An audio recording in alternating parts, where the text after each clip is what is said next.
Hey guys, welcome back to Auto Repair guys. Thank you guys for watching and subscribing to the channel. Today will be super helpful video guys to any of you having a Hyundai or Kia guys with a 2.4 Gdi engine and you need to remove or replace serpentine belt tensioner pulley guys. Stay with us, we will explain how to do that. Okay, what can go wrong and how it can fail. Okay, we will explain ours is practically completely destroyed, two different places, and we will demonstrate everything on this engine. Now before we start, let me just tell you a little bit about us. Every single car we get at the garage, we try to make at least 200 to 300 free repair videos. Why we do that guys? Simply because our mission in the shop is to save you as much money as we can. All we need in return, please subscribe to the channel, like the video, that way we can keep providing this free information to you.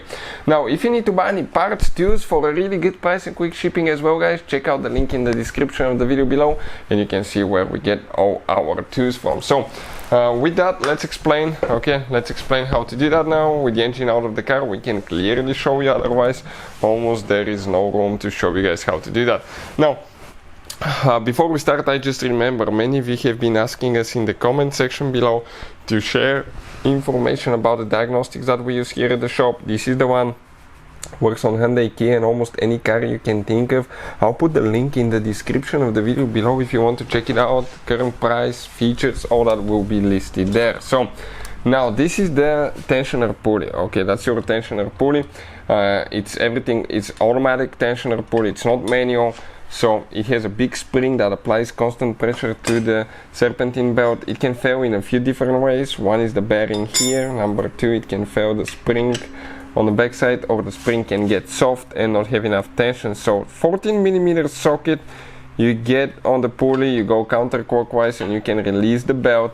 You can see in our case, okay, in our case now, let me just get something stuck there. Ours is broken, okay.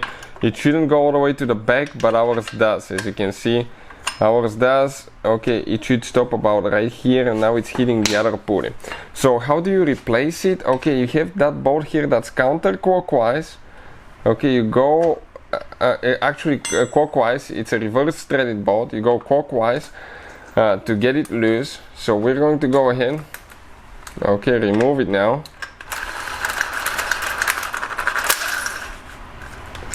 Now it may be stuck a little bit. Okay, that's the pulley, okay, right here, and the bearing can easily go bad. Ours has rust, so we will show you how noisy it is in a little bit. Now on the back side, okay, right here we have another bolt that we need to remove in order to remove that tensioner now. Alright, it's coming now. Perfect, this is it. And right here, let us show you now. That thing practically exploded guys. Okay, you can see the holder that's supposed to limit how much the pulley goes, it's cracked, so that can practically fall apart guys. So it failed completely. And another thing, okay, we want to get it tight here. So it's reverse threaded the other way. Okay, need to go the other way, counterclockwise. So we're going to get it tight and we want to show you guys, okay, the bearing itself, how noisy it is, how loud.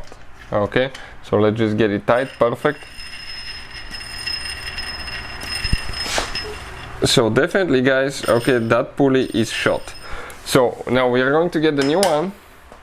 Okay, we need to remove the bolt.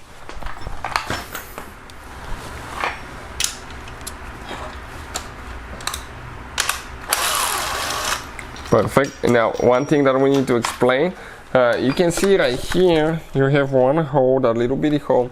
You need to align that hole with this one here, otherwise, okay, the belt could be destroyed, fall off, not work properly. The belt can get caught in the crankshaft pulley, destroy crankshaft, CO, alternator, AC compressor. It could cause quite a bit of damage guys. So this is a normal threaded bolt, so we go clockwise.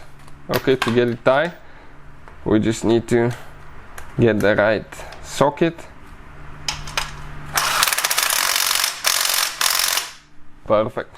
Now we can install the pulley and you will see how it will not be hitting the other idler pulley. I would recommend to inspect your idler pulley here and here because they can often go bad as well, the bearings. So in my opinion, the best way to go is new tensioner, new idler pulleys and new belt, and I'll put the link in the description of the video below where you can get them for a quick shipping as well.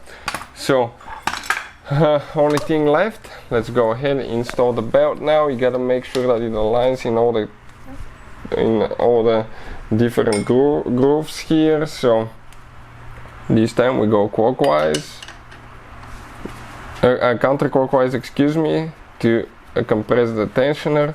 It's a little bit way tighter than the other tensioner, by the way. The spring is still new, and you need to inspect that the belt goes in every possible groove to make sure it's not off one groove, because that can destroy the belt and it can cause quite a bit of headaches. You can see it goes from the AC compressor to the alternator, idler pulley, another idler pulley, from there to the water pump, tensioner pulley, crankshaft, back to the AC compressor. Hopefully the video will be helpful. Thank you for watching and see you next time.